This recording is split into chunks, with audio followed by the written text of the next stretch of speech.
नमस्कार दोस्तों, आज हम देखने वाले इसमें क्लास 8th का विज्ञान विषय का जो पेपर मॉडल पेपर है उसको हम सोल्व करेंगे। यहाँ पर वो जानेंगे किस प्रकार से हम प्रश्नों को सोल्व करें ताकि हमारे अच्छे से अच्छे नंबर आ सकें। तो चलिए शुरू करते हैं हम इसमें। जैसे जो पेपर होता है अपना 2.5 घंटे का और कितने नंबर 80 नंबर का होता है। तो किस प्रकार से इसमें प्रश्न आएंगे, जैसे कुछ इसमें ऑब्जेक्टिव क्वेश्चन आएंगे। पहले जैसे पहला प्रश्न है यहाँ पर, श्रव्य ध्वनि की आवृत्ति कितनी होती है, यानी जो सुनने वाली ध्वनि होती है उसकी आवृत्ति कितनी होती है। 20 हर्ट्ज से कम, 20 से 20,000 के बीच, 25 से 30,000 के बीच या 30,000 से अधिक। तो बताइए कितनी होती है इसमें। तो इसका आंसर आएगा 20 से सुनने वाली ध्वनि, यानी श्रव्य ध्वनि होती है 20 से 20,000 हर्ट्ज के बीच होती है। तो यहाँ लिखेंगे हम 2। इसके बाद जो दूसरा क्वेश्चन है अपना वो है, अधातुएं ऑक्सीजन से क्रिया करके क्या बनाती है। तो ये ध्यान रखना है दोस्तों में कि जो धातुएं होती है वो तो सारे ऑक्साइड बनाती है। धातुएं ऑक्सीजन से क्रिया करके क्या बनाती है, सारे ऑक्साइड। तो अधातु क्या बनाएगी, अम्लीय ऑक्साइड। तो यहाँ आंसर आएगा अपना अ। इसके बाद तीसरा क्वेश्चन है, निम्न में से संकटापन प्रजाति कौन सी है। तो संकटापन का अर्थ क्या होता है, वो विलुप्त तो होती है जो बिल्कुल ही दुनिया में नहीं है, उसे तो अपन विलुप्त प्रजाति कहेंगे, जो मिल ही नहीं रही। और संकटापन का मतलब ऐसी प्रजाति जिसकी संख्या बहुत कम हो गई, अगर ये आगे ख़त्म हो जाए तो फिर इनकी पूरी प्रजाति क्या होगी, नष्ट होने पर यानी ख़त्म हो सकती है। तो ऐसी कौन सी प्रजाति, इसमें नीम, केजड़ी, इंद्रोक और बेर। तो इसका क्या आंसर आएगा, इंद्रोक, यानी इसका सा आंसर आएगा। तो इंद्रोक ऐसी प्रजाति है, पादपेय जो संकटापन प्रजाति है। चौथा क्वेश्चन है अपना, विद्युत घंटी विद्युत धारा के किस प्रभाव पर कार्य करती है। अब विद्युत घंटी देखी होगी आपने, जब भी हम बटन चालू करते हैं, स्विच चालू करते हैं, तो उसके अंदर क्या होता है, किस प्रकार का प्रभाव होता है जिससे वो बजती है। तो यहाँ पर 4 ऑप्शन है अपने पास, तापीय प्रभाव, रासायनिक प्रभाव, चुंबकीय प्रभाव या जूल प्रभाव। तो विद्युत घंटी में चुंबकीय प्रभाव, यानी चुंबकीय प्रभाव पर ये कार्य करती है। तो ध्यान रखना, विद्युत घंटी जो होती है चुंबकीय प्रभाव पर कार्य करती है। निम्न में से कौन जीवाश्म ईंधन है, जीवाश्म ईंधन कौन सा है। तो यहाँ पर 4 ऑप्शन है, लकड़ी, पेट्रोल, डीजल, प्राकृतिक गैस। तो बताइए कौन सा होगा इसमें। ये तीनों जीवाश्म ईंधन है, जबकि लकड़ी जीवाश्म ईंधन नहीं है। तो यहाँ आएगा आंसर अ। विश्व पर्यावरण दिवस किस दिन मनाया जाता है। यहाँ 4 ऑप्शन है, 21 जून, 5 जून, 14 नवंबर या 2 अक्टूबर। तो बताइए कौन सा आएगा इसमें, 5 जून। 5 जून को विश्व पर्यावरण दिवस मनाया जाता है। इसके बाद जो प्रश्न आते हैं, यानी 6 प्रश्न अपने ऑब्जेक्टिव टाइप आते हैं इसमें। उसके बाद जो एक नंबर के जो प्रश्न हैं, जो वो आएंगे 10 से 15 शब्दों के, 2 नंबर के। तो जैसे पहला क्वेश्चन है अपने पास, खरपतवार से बचाव के 2 तरीके बताइए। यानी हमें इसमें 10 से 15 शब्द, यानी 1 या 2, 1.5 लाइन या 2 लाइन में लिखना है हमें। तो खरपतवार क्या होती है, यानी हमारी जो फसल होती है उसके साथ जो हानिकारक या जो अवांछित पौधे उग जाते हैं, उन पौधों को हम खरपतवार कहते हैं। ये खरपतवार क्या करते हैं, हमारे जो फसल है उसको एक प्रकार से उसको बढ़ने से रोकती है। तो इनको हटाना है, यानी इनसे बचाव के क्या तरीके अपने पास। तो पहला उपाय है, यहाँ 2 तरीके पूछे गए हैं।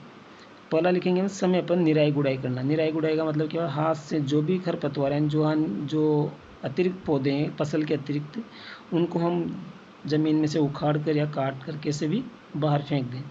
तो एक तो ये तरीका है निराई गुड़ाई करके। दूसरा है खरपतवार नाशी का उपयोग करके, यानी जो दवाएं आती है खरपतवार नाशी को ख़त्म करने वाली, उनका छिड़काव करके भी हम खरपतवार से अपनी फसल को बचा सकते हैं। तो ये अपना प्रश्न हो गया, इसका आंसर लिख दिया आपने। इसके बाद है खाद। ये कई बार परीक्षा में पूछा जा चुका है, बहुत ही महत्वपूर्ण प्रश्न है। खाद व उर्वरक में क्या अंतर है। तो इसमें 2 अंतर लिखने हैं हमें। तो किस प्रकार से लिखेंगे इसको। खाद क्या होता है, प्राकृतिक होता है, और उर्वरक जो होता है वो कारखानों में, फैक्ट्रियों में बनाया जाता है। तो देखते हैं इसमें खाद और उर्वरक। तो यहाँ देखिए खाद जो है वो प्राकृतिक रूप से तैयार किया जाता है, जबकि उर्वरक जो है कृत्रिम रूप से तैयार किया जाता है। कृत्रिम रूप से कहाँ पर तैयार होता है? फैक्ट्री में या कारखानों में तैयार किया जाता है। वो खाद अपन कहीं भी ज़मीन पर गड्ढा बना के उसमें गोबर, पत्तियाँ, जो भी प्राकृतिक चीज़ें हैं उनको अपशिष्ट पदार्थ उनको डालकर हम खाद बना सकते हैं। खाद में क्या होता है? ह्यूमस अधिक मात्रा में होती है, यानी सड़ी गली पत्तियाँ जो होती है वो अधिक मात्रा में पाई जाती है। और उर्वरक जो है, उर्वरक में ह्यूमस नहीं होता है इसमें। तो ये दो अंतर हो गए अपने पास, यानी खाद प्राकृतिक रूप से तैयार की जाती है और उर्वरक खाद प्राकृतिक रूप से तैयार की जाती है, उर्वरक कृत्रिम रूप से फैक्ट्री में तैयार किया जाता है। खाद में ह्यूमस अधिक होता है, जबकि उर्वरक में ह्यूमस बिल्कुल भी नहीं होता। चलिए अब आगे अगला प्रश्न देखते हैं। ग्रेफाइट विद्युत का सुचालक क्यों होता है? तो यहाँ पर ये ध्यान रखना, कोई भी पदार्थ विद्युत का सुचालक कब होता है? जब उसमें क्या पाए जाते हैं? मुक्त इलेक्ट्रॉन पाए जाते हैं। तो ये ध्यान रखना है हमें कि कोई भी पदार्थ विद्युत का चालक तब होगा जब उसमें मुक्त इलेक्ट्रॉन पाए जाते हैं। तो इसका कैसे आंसर लिखेंगे हम? ग्रेफाइट की संरचना में मुक्त इलेक्ट्रॉन पाए जाते हैं। यहाँ लिखेंगे हम, ग्रेफाइट की संरचना में मुक्त इलेक्ट्रॉन पाए जाते हैं, जिसके कारण वह विद्युत का सुचालक होता है। इसी का एक अपोजिट क्वेश्चन आता है कि हीरा विद्युत का सुचालक नहीं है, क्यों? क्योंकि हीरे में देखो यहाँ पर एक संरचना बना रहे हैं जिससे ये एक कार्बन है, तो ये क्या होता है? 4 अन्य कार्बन से बंधा होता है, क्योंकि कार्बन के पास कितने इलेक्ट्रॉन होते हैं? 4 इलेक्ट्रॉन होते हैं।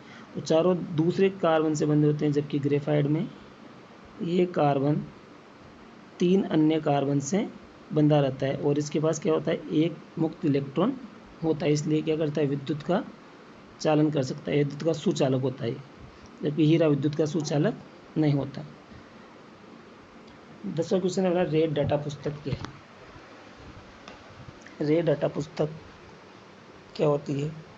वो पुस्तक जिसमें सभी संकटापन प्रजातियों का रिकॉर्ड रखा जाता है। बस इतना ही लिखना है हमें। वह पुस्तक जिसमें सभी संकटापन प्रजातियों का रिकॉर्ड रखा जाता है, उसे हम रेड डाटा पुस्तक कहते हैं। क्या रखा जाता है इसमें? ऐसे प्रजातियों का नाम लिखा जाता है इसमें जो बिल्कुल कम संख्या में है, धरती पर क्या बहुत ही कम संख्या में है, और वो खतरे में, यानी एक तरह से अगर उनको भी ख़त्म कर दिया गया तो उनकी पूरी जाति जो है, प्रजाति, वो बिल्कुल नष्ट हो जाएगी। तो ऐसी प्रजातियों को हम किस में रखते हैं? रेड डाटा पुस्तक में, उनका नाम लिखा जाता है उसमें। तो ये है रेड डाटा पुस्तक। अगला क्वेश्चन देखते हैं अपन। धातुओं के कोई 4 गुण लिखिए। क्या क्या होते हैं धातु? धातु के गुण हैं, जैसे धातु कठोर होती है, जैसे अपन दूसरा है चमकीली, यानी धातु जो कोई सी भी धातु उसको अगर हम काटते हैं तो अंदर से सतह कैसे निकलती है उसकी? चमकीली निकलेगी। जैसे लोहे को काटेंगे ऊपर से जंग लग रहा हो बल्कि उसमें, पर अगर उसको काटेंगे तो अंदर से कैसे निकलेगी? चमकीली निकलेगी। आघात वर्धनीयता। आघात वर्धनीयता का मतलब क्या होता है कि धातु को हम, जैसे धातु कोई मोटी धातु का टुकड़ा है अपने पास, मान लो कोई, जैसे, तो उसको पीट कर हम क्या बना सकते हैं? बिल्कुल पतली चादर बना सकते हैं, यानी पीट को उसको पतला कर सकते हैं। इसी का तन्यता। तन्यता का मतलब होता है तार बनाना, यानी उसके हम उसको खींच कर लंबा भी कर सकते हैं। तो ये 4 गुणों के अपने कौन कौन से? कठोरता, चमकीलापन, आघात वर्धनीयता और तन्यता। इसके अलावा और भी गुण है कि धातु विद्युत की सुचालक होती है, धातु में ध्वनि का गुण पाया जाता है। जैसे विद्युत जो स्कूल की जो घंटी बनी होती है, किसकी बनी होती है? धातु की बनी होती है। अगर हम लकड़ी की घंटी लगाएं तो उसमें से क्या होगी? आवाज़ आएगी? नहीं आएगी। इसलिए धातु में ध्वनि का गुण भी पाया जाता है। चलिए आगे देखें। अगले जो 11 प्रश्न के बाद जो आगे प्रश्न आते हैं वो आते हैं 5 से 6 लाइनों वाले, इनमें लगभग 3-3 नंबर के प्रश्न आएंगे ये। तो इसमें देखते हैं कि कौन सा जो पहला प्रश्न है अपने पास, थर्मोप्लास्टिक और थर्मोसेटिंग प्लास्टिक को उदाहरण सहित समझाए। मोस्ट क्वेश्चन है, कई बार पूछा गया परीक्षाओं में ये। थर्मोप्लास्टिक व थर्मोसेटिंग प्लास्टिक को उदाहरण से समझा। इसके नाम से पता चल रहा है हमें, थर्मोप्लास्टिक और थर्मोसेटिंग, यानी एक बार अगर इसको अपन ने बना लिया थर्मोसेटिंग को, एक बार सांचे में डाल दिया तो दोबारा इसको हम सांचे में नहीं डाल सकते, जबकि थर्मोप्लास्टिक को हम बार बार गर्म करके नए आकार में बदल सकते हैं। तो क्या अंतर है देखो इसमें, थर्मोप्लास्टिक और थर्मोसेटिंग प्लास्टिक। थर्मोप्लास्टिक क्या होती है, आसानी से मुड़ जाती है, जबकि थर्मोसेटिंग प्लास्टिक मुड़ती नहीं है, मोड़ने पर क्या होगी, टूट जाएगी। दूसरा है गर्म करने पर आकार बदल जाता है इसका, थर्मोप्लास्टिक का, जबकि थर्मोसेटिंग को गर्म करने पर इसका आकार नहीं बदलता। जैसे प्रेशर कुकर का जो हत्था होता है, अपने जो लाइट के जो बोर्ड बटन होते हैं, स्विच होते हैं, वो देखे होंगे आपने, वो इतने कठोर होते हैं कि उनको हम गर्म करेंगे तब भी वो पिघलेंगे नहीं, जल जाएंगे बोले इससे, पर वो पिघलेंगे नहीं। तो क्या होते हैं, थर्मोसेटिंग प्लास्टिक के बने होते हैं।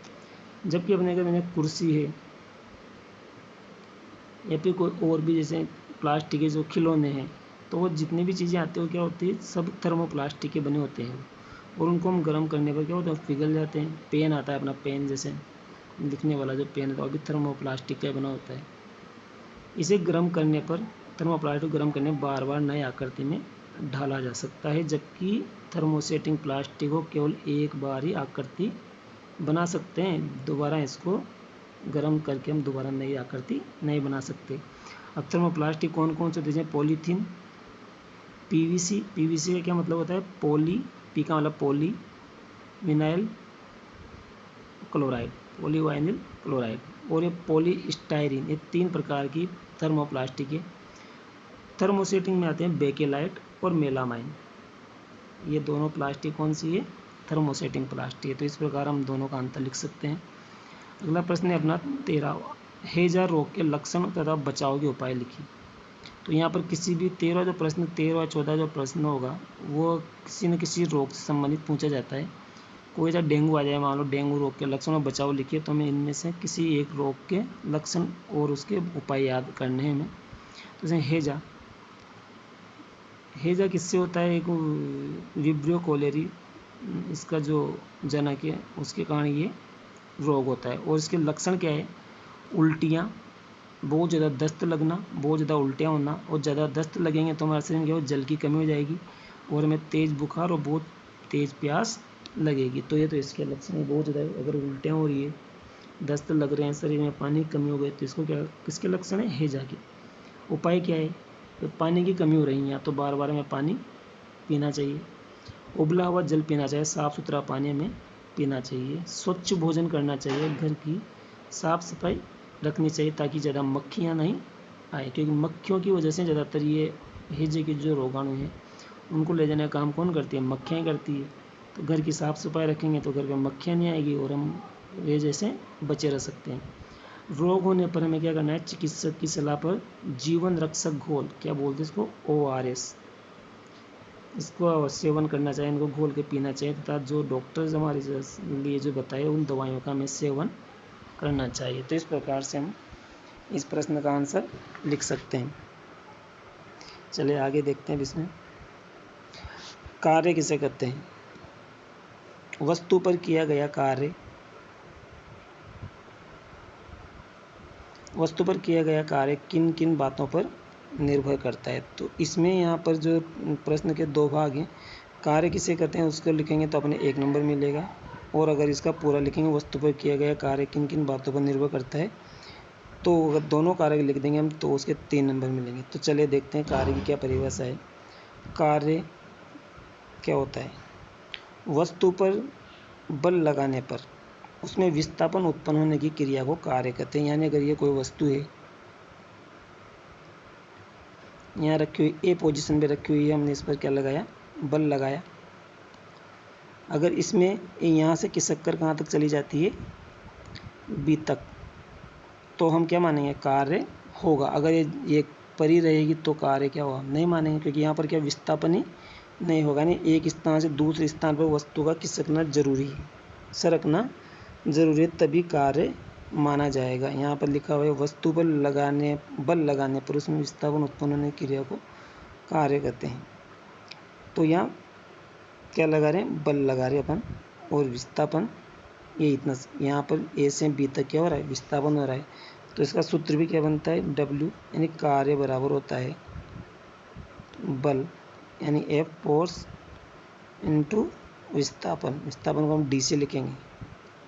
अब किस किस पर निर्भर करता है, किन किन बातों पर, तो इन दोनों कारकों पर निर्भर करता है, बल पर और विस्थापन पर। बहुत सिंपल है ये। कार्य किस पर, किन किन बातों पर निर्भर करता है, बल पर और विस्थापन पर।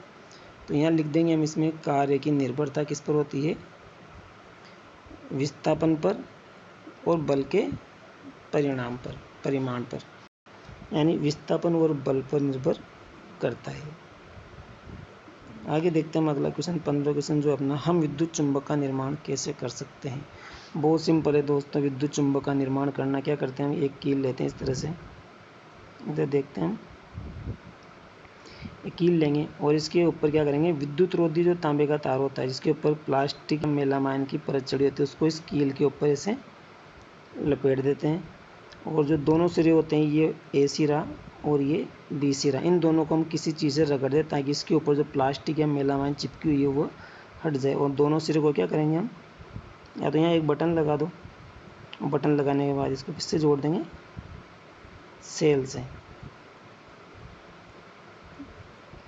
तो हम देखेंगे कि ये जो कील है, लोहे की कील है, ये किस में बदल जाएगी, विद्युत चुंबक में। अगर इसके पास हम आलपिन ले जाएंगे तो वो आलपिन क्या होगा, इस पर चिपक जाएगा, तो ये चुंबक बन जाएगी। तो क्या करा हमने, किस प्रकार से लिखेंगे इसको हम, कि अगर विद्युत चुंबक बनाने के लिए एक लोहे की 5 सेमी से 10 सेमी लंबी कील लेंगे तथा उस पर विद्युत रोधी पदार्थ चढ़े हुए तांबे का तार लपेट देते हैं और उसके दोनों सिरों को रगड़कर जो उस पर पदार्थ लगा होता है एनामल, उस पदार्थ को हटा देते हैं। अब इन दोनों सिरों को विद्युत सेल या बैटरी से जोड़ते हैं। कील क्या हो, चुंबक की तरह व्यवहार करने लगती है। इस प्रकार विद्युत द्वारा बनी हुई चुंबक को विद्युत चुंबक कहते हैं। बहुत सिंपल है ये, विद्युत चुंबक किसे कहेंगे, विद्युत द्वारा बनाए गए चुंबक को विद्युत चुंबक कहते हैं।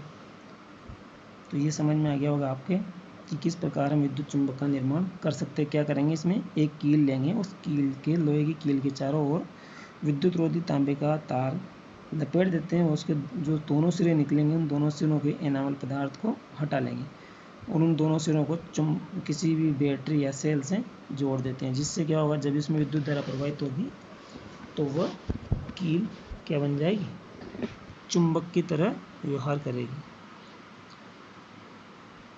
अगला प्रश्न है अपने पास कि कोयल की ध्वनि जो होती है कोए से अधिक मधुर होती है, क्यों होती है। कई तरह से प्रश्न आते हैं, जैसे लड़कियों की आवाज़ पतली होती है, लड़कों की मोटी होती है, या शेर की जो आवाज़ है वो बहुत मोटी होती है। तो ये कुछ कारण है, इसको एक बार हम समझ लेते हैं इस तरह से। थोड़ा सा यहाँ देखते हैं हम कि ध्वनि पतली और मोटा क्यों होती है। ध्वनि का पतला या मोटा होने के गुण को तारत्व कहते हैं। पहले तो हम देखना है इसको तारत्व क्या होता है। तारत्व का अर्थ क्या है, ध्वनि का पतला या मोटा होने के गुण को क्या कहते हैं, तारत्व। तारत्व ध्वनि की आवृत्ति पर निर्भर करता है। यहाँ ध्यान देना है आपको कि तारत्व किस पर निर्भर करेगा, आवृत्ति पर। तो सीधा सीधा अर्थ हुआ कि किसी भी आवाज़ का पतला या मोटा होना किस पर निर्भर करता है, आवृत्ति पर निर्भर करता है। अतः जिसकी आवृत्ति ज़्यादा होती है वो ध्वनि तीक्ष्ण या पतली होती है। जिसकी आवृत्ति क्या होगी, ज़्यादा होती है, वो क्या होगी, ध्वनि तीक्ष्ण या पतली होती है। और जिसकी आवृत्ति कम होती है उसकी आवाज़ बहुत मोटी होती है। तो सीधा सा क्या अर्थ समझ में आया कि कोयल की ध्वनि की आवृत्ति क्या होती है, ज़्यादा होती है, जबकि कोए की जो ध्वनि होती है उसकी आवृत्ति क्या होती है, कम होगी। तो इसलिए क्या होती है, कोयल की ध्वनि पतली होती है और कोए की ध्वनि जो होती है मोटी होती है।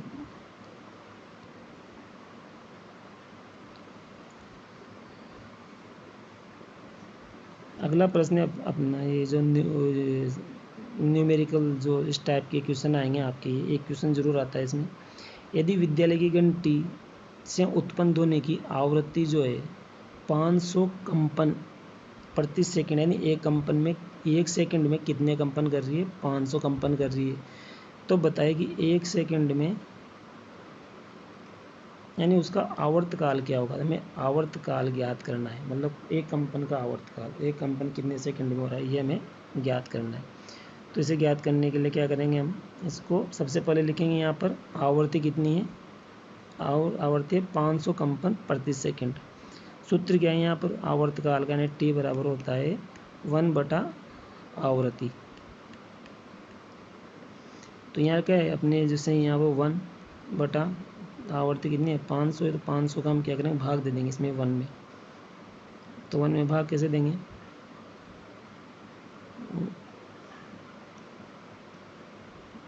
यहाँ क्या करना पड़ेगा हमें, यहाँ तो लिखेंगे 500 और यहाँ 1 है तो इसमें जाएगा नहीं, तो यहाँ लगाएंगे 0.0, फिर यहाँ 0 लिखेंगे, इसमें नहीं जाएगा, यहाँ पे 0 लिखेंगे, फिर 0 ऊपर लिखेंगे, फिर 0 लिखेंगे, अब इसमें 2 कितनी बार जाएगा 2 बार। तो अपना आंसर क्या आ जाएगा इसमें 0.002 सेकेंड, यानी एक कंपन करने में कितना समय लग रहा है 0.002 सेकेंड का, ये इसका आवर्तकाल है। इसके बाद जो कुछ प्रश्न हैं इनको हम अगले वीडियो में देखेंगे। जैसे स्वच्छ भारत अभियान क्या है, एक नागरिक के रूप में आपके क्या कर्तव्य हैं, हरित गृह प्रभाव से आप क्या समझते हैं, मानव हृदय का नामांकित चित्र बनाइए और CFC का पूरा नाम लिखिए, इसका उपयोग किस में किया जाता है, क्लोरोफ्लोरोकार्बन का पूरा नाम लिखिए, इसका पूरा नाम है, उपयोग किस में किया जाता है, इसमें होने वाली हानियाँ लिखिए, चक्रवात के समय जनता द्वारा किए जाने वाले कार्य और सावधानियाँ बताइए। ऐसे और भी प्रश्न है, विद्युत लेपन की प्रक्रिया को सचित्र समझाइए, पुष्प की आंतरिक काट का नामांकित चित्र बनाकर वर्णन कीजिए और वायु प्रदूषण की रोकथाम के उपाय लिखिए। जैसे 26वां क्वेश्चन है, कृत्रिम उपग्रह किसे कहते हैं, इनके नाम और उपयोग बताइए। जैसे ईमेल क्या है, इसकी कुछ विशेषताएं लिखिए। तो इस प्रकार से अपने जो पेपर आता है उसमें कितने क्वेश्चन आते हैं 25 क्वेश्चन आते हैं, जिसमें से 4 क्वेश्चन अपने ये बड़े वाले आएंगे, निबंधात्मक क्वेश्चन आते हैं। तो इनको हम अगले वीडियो में पूरा करेंगे। चलिए।